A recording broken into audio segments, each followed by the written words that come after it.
आज हम लोग शेषफल प्रमेय के अंतर्गत एक भाग है उसका क्रमागत शेषफल, उसको भी पढ़ेंगे। उसके बाद हम लगातार शेषफल को भी पढ़ेंगे। हम लोग समझते हैं कि क्या होता है क्रमागत शेषफल। जैसे मान लो कि कोई संख्या दी हुई है 25-25 मान लो दी हुई है, ठीक है, 25-25, और इसमें हमें 7 का भाग देना है, ठीक। तो 7 का पहाड़ा ऐसा पढ़ेंगे कि 25 से ज़्यादा ना हो जाए। तो 7 तियाँ 21, यहाँ पे कितने बच गए? 4। हमने यहाँ पे 2 को उतार लिया, तो 7 छंग 42,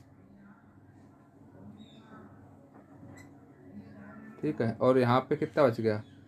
5, यही तो हो गया, 5 ही तो बचा।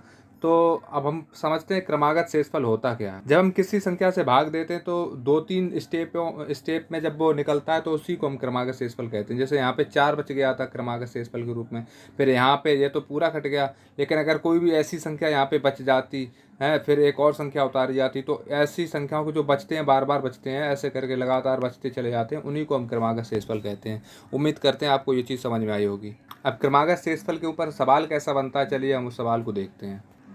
ये देखो, कह रहा है कि 64,329 को एक संख्या से विभाजित किया जाता है तो संख्या 175, 114 और 213 तीन क्रमागत शेषफल दिखाई देते हैं। संख्या के दो बड़े अंकों का शेषफल ज्ञात कीजिए।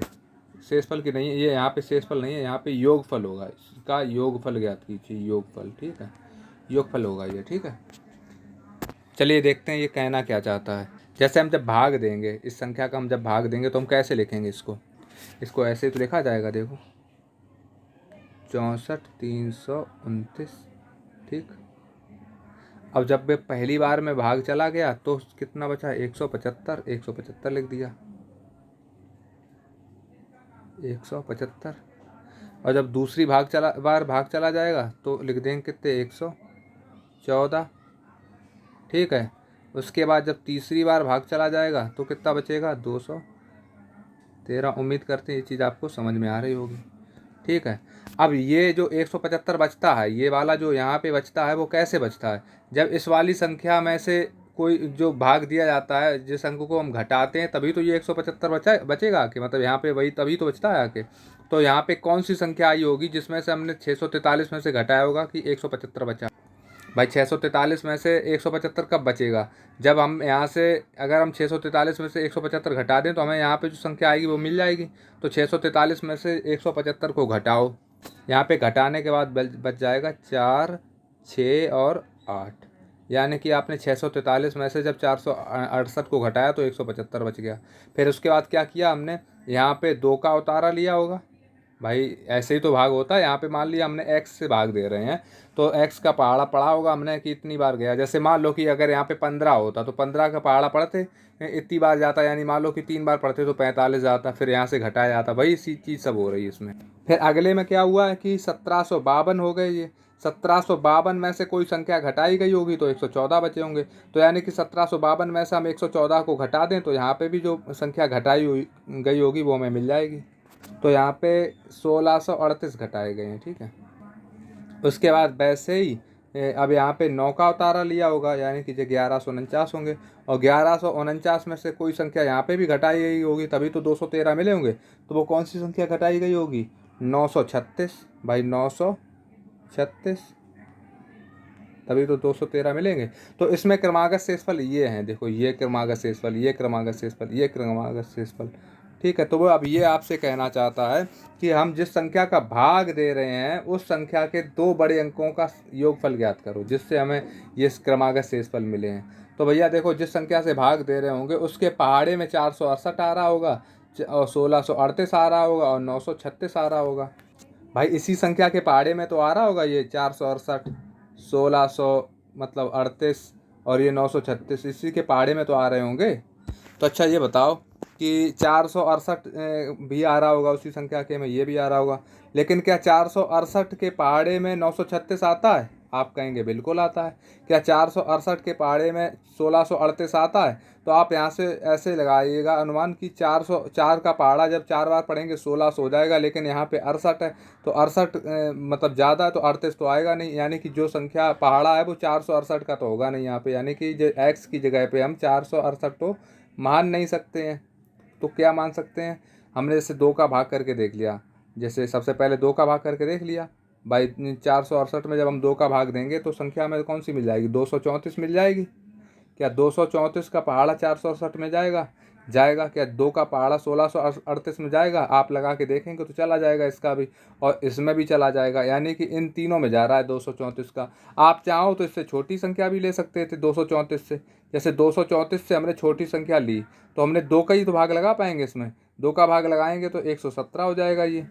फिर आप ये देखो 117 हो जाएगा, लेकिन क्या 117 का जब हम भाग देते तो क्या कभी भी भाजक से बड़ा शेषफल हो सकता है, तो आप कहोगे नहीं हो सकता है, तो यानी 117 तो हमारा उत्तर हो नहीं सकता था। मतलब जो संख्या है x की जगह पे 117 तो आ नहीं सकती थी, क्या आ सकती थी फिर, 234 आ सकती थी। तो उसने कहा था कि इसके 2 बड़े अंकों का मतलब 2 बड़े अंकों का योगफल ज्ञात कीजिए। नहीं, यहाँ पे योगफल की जगह पे अंतर है, सॉरी, शेषफल यहाँ पे अंतर है, अंतर। अगर योगफल की कह रहा है बात तो यहाँ पे 4 और 3 को जोड़ देंगे तो 7 मिल जाएगा, और अंतर की बात कर रहा है तो 4 में से 3 को घटा देंगे तो अंतर 1 मिल जाएगा।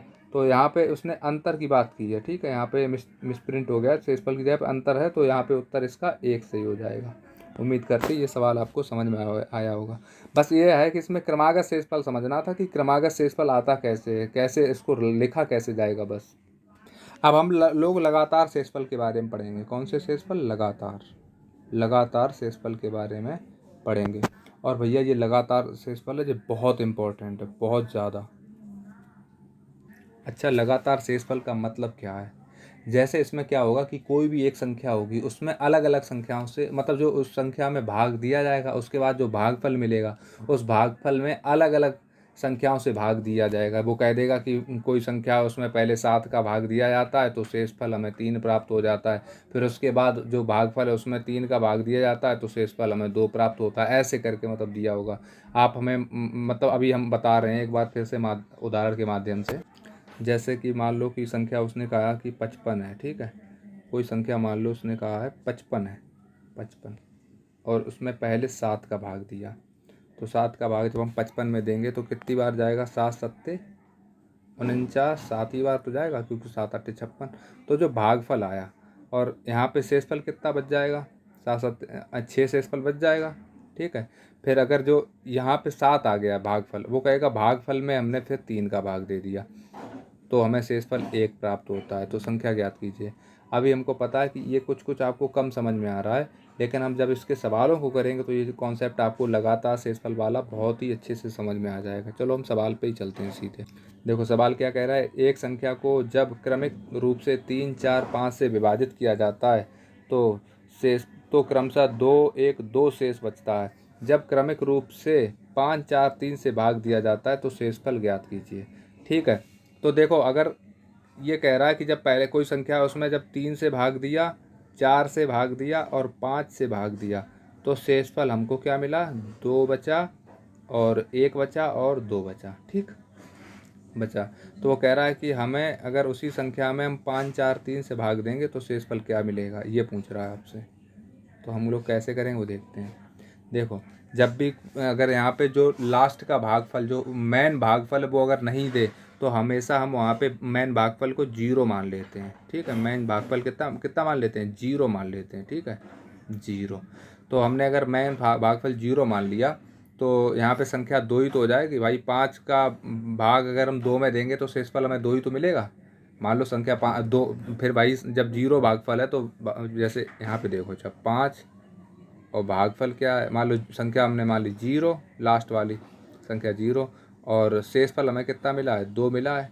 तो हमने यहाँ पे भैया जब शेषफल 2 मिलेगा तो हम 2 ही को तो मान लेंगे सीधा सीधा, कि हमारा मान लिया कि संख्या 2 है और हम 5 का भाग दे रहे हैं उसमें, तो भैया देखो ना शेषफल 2 ही तो मिल रहा है। तो हम सब जो भी संख्या है वही उसी को यहाँ पे लिख देते हैं। फिर 2 का गुणा यहाँ पे करेंगे, 2 चौकू 8, और ये शेषफल ये भी तो है, तो शेषफल 1 को हम जोड़ देंगे, 2 चौकू 8 करके ये प्लस हो जाएगा। तो 2 चौकू 8 और 1 9, यानी कि अब संख्या हमने 4 का भाग दिया होगा कितने में, 9 में। अब इसके बाद इसका गुणा यहाँ पे होगा तो 9 तियाँ 27, और 27 के बाद ये जो वाला इधर वाला शेषफल है वो जुड़ता रहेगा, क्योंकि आप लोगों ने पढ़ा था कि भाजक गुणा भागफल। तो 9 तियाँ 27 और 2 29 हो जाएगा कि नहीं, यानी कि हमें संख्या प्राप्त हो गई कि जो हम ये संख्या थी वो 29 थी, भाई संख्या जो थी लगातार शेषफल में 29 हमने निकाल ली। कैसे निकाली? क्योंकि हमने यहाँ पे जो लास्ट का नंबर था वो 0 मान लिया।